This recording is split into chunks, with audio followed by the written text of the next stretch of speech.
That's what using the left and right arrow look like. So I'm just gonna stop the program now and continue with this part 3 of the tutorial.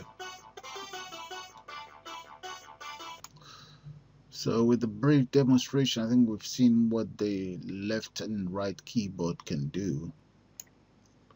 Okay, the next thing is I will now be creating a object flying. So that'll become object flying, and I will select the sprite of the flying airplane, or you can call it rocket, whatever. Okay, then the next thing is I'm gonna have to set the depth of this aircraft to 10 so that it will be right above the moon. So okay, now let's add events. I'm gonna add others outside. When the aircraft is outside the screen, I would like it to wrap around the screen and in both directions, so the aircraft can return back to the screen on both directions, either vertically or horizontally. So I'm going to click on OK to accept the action that I've applied to the events. Okay. The next thing I'm going to do is add another event. That will be the end step. Then select the change sprite. Yeah, that's change sprite. Now select the flying, the sprite flying, and just like I did in the landed airplane, I'll change that to direction divided by 5. So that will give me 5 degrees. Yeah, that's fine. And because I have 72 images anyway, the speed, let's change the speed to 0. So that if I didn't do anything, nothing will happen. So that's fine now. Other event I will add to this tutorial will include a keyboard event, so that I'll be able to control the aircraft by my left arrow keys. So let me select the free move. Yeah, select that, and my direction, let's say direction, let's say +2, so that you won't have much control over the airplane. And the speed, let's say the speed is 6, and repeat exactly the same thing, but in this case the keyboard right events move free. Direction in this case is going to be -2. Okay, you can see that -2, that's it right there, -2. And the speed as well, I'm going to give the speed 6. So the next thing I'll be doing now is to start applying some collision. So the next thing is to add collision, like I said earlier on. So this will be collision with the asteroid. If the aircraft collide with the asteroid, the game should start all over again. So the second part of my collision would be collision with the moon. The system should change instant to the landed aircraft. Yep, so that means the landed aircraft should be replaced by the flying aircraft. Then and the moon, let's change the moon as well. We change the moon to special moon. That's it, to special moon. But in this case, instead of self, we should change that to others, so that it will apply straight to the special moon. Let's click on OK. That's fine, looking good. I'm now going to click on OK just to accept this. Then finally, let me go to my landed aircraft. Click on this, select the space key here. Yeah. Then apply the move freely direction, so that the aircraft to be able to move freely and enter speed of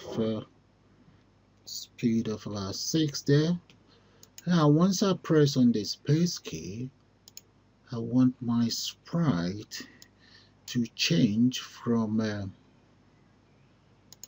landed aircraft to flying aircraft. Good, that's fine. Now the next thing I want to do is to actually delete the special moon. So let me select objects. You have to select the object you want to delete. So the object in this case is the special moon. Get rid of that special moon so that the aircraft can fly around, or the rocket can fly around. Okay, so I'm just gonna click on OK here to accept what I've done. But let's just have a quick look. Here we have a direction, okay, which is a reserved word within this application, and the speed is 6. Okay, now change instant.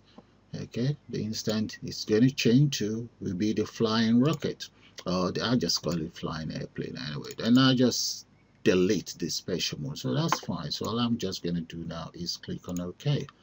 Right, and next is to create something that would deal with winning and losing. In this section, actually, I will put a bit more effort into what happened when a player wins or loses. Okay, so I'm going to be applying some explosion to the asteroid. So let me start by actually creating an object. Let's create an object. Yeah, asteroid. Create object for the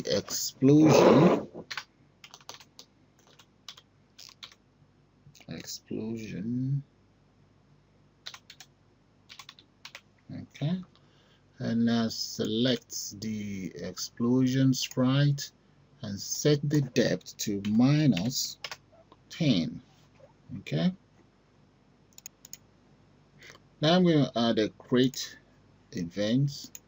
So this create event, what I'd like you to do is to actually play the explosion sound. Yeah, that's it right there. I'll leave the loop to false because I don't want it to start repeating itself.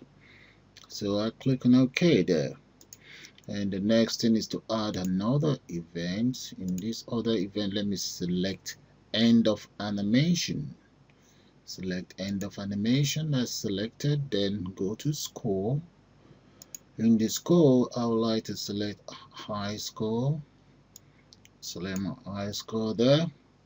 The background, I'll just select my original background. Leave the border to show. Yeah, I want the border to show. The color will be red. And other color, let me change that to something a bit brighter, yellow. That's fine. And just click on OK. So I'll leave the font the way it is. If you like, you can always change the font, but as for me, I'll just leave the font the way it is. Okay, I'll just click on OK. And now just click on OK and accept. And the next thing I'm going to do is to include a restart. That's it. So let's click on OK.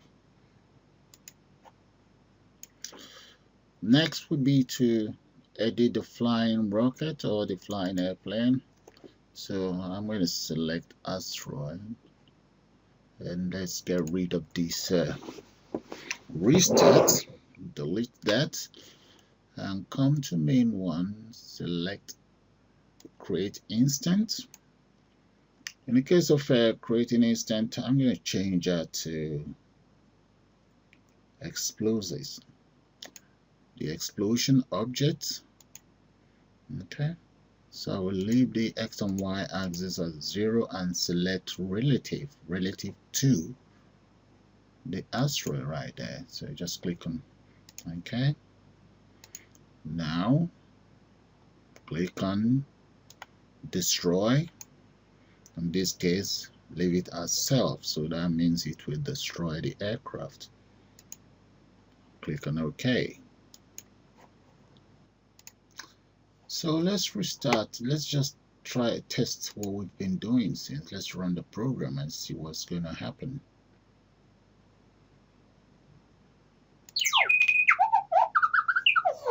So press space key. Okay. See what happened there? So let me start it again. Once you press the space key, you see the aircraft. Okay, now onto an asteroid. Whenever there's a collision on an asteroid, that's what will happen. Okay, guys. So let's end this and just return back to our program. Okay. I'm gonna now edit this game to give the player some points to start with. I should be setting the score now. So let's open the special moon. Double click on the special moon, select game start, and within the game start just enter a score. That's the score. Let's give the player 1000 points to start with. Okay, and click on OK. As the player starting on 1000 points, and the next thing is I will now select the landed aircraft. Yeah, let's double click on the landed aircraft. Here we go, and make sure the end score is selected, and select the score as well, but in this case -1. So set that to relative. So what will happen here is, as much as the landed aircraft still remain on the moon, 1 point will be deleted from the 1000 points you have. So the longer you're there, the more points you lose. Click on OK. Click on OK and click on OK again. Okay, if the flying aircraft collide with the moon, let me select moon now. So we want to give it a score of about 500. So for every time you fly onto a moon, you get 500 points. Make that relative. Okay, and let's apply sound to it. Let's add sound to it. That means you get a bonus point. So the bonus sound should come out. Leave that to, instead of loop, just make sure that is false. Loop is false. Click on OK. Now click on OK again to accept. So let's create more rooms. So I will open up this room. Right click on the room. Create a duplicate. That's just to create second level once you complete first level. So I'm going to get rid of maybe, oh, that's the special mode. Take off 1 or 2 moons, so we have more asteroid. So let me include more asteroids so that you make it a little bit more challenging. Okay, that's my second room. So all I just need to do now is set the name to my second room. So I now have first room, second room there. Okay, just accept that. That's okay, that's fine. So let's edit the flying rocket to test for the number of moon left. So come here to the collision. In here, let's test for it. Okay, select the object you want to test. That means if object equals 0. Okay, click on OK and start the block where you will enter your condition. If object equals 0, then let the game pause for about 1000. Yeah, that's fine. That's about a minute anyway. 1000 milliseconds. That's about one second. Sorry, 1 second. Then after a second, add a score of about 1000. Set that to relative. Then The next thing is go to the next room, which is right here. I think that's that's the next room. Go to next room. That's brilliant. Okay, the next room we want you to go to. Okay, then just end the statement. Okay, your program should be similar to this by the time you finish. You can see if number equals 0. Okay, pause for 1 second. You now earn a score of extra 1000. Go to next room, end the statement. All right, I'm going to end this tutorial right there, but before that, let's see what we've done so far. You can always develop on this if you choose to. So I'm just going to click on play. Okay, I will be using the left and right arrow to control the movement of the aircraft. So let's see what we've done so far. Okay, see, that's collision with the asteroid. Okay, now another collision. Well, I'm not that good in flying, so let's just give it a try. Now moving, that's good. Landed on the moon. Okay, so it's working fine. So guys, that showed the score and so on. But I wish you good luck with whatever you do. I believe you should be able to do something very similar, if not much better. Thank you. Bye.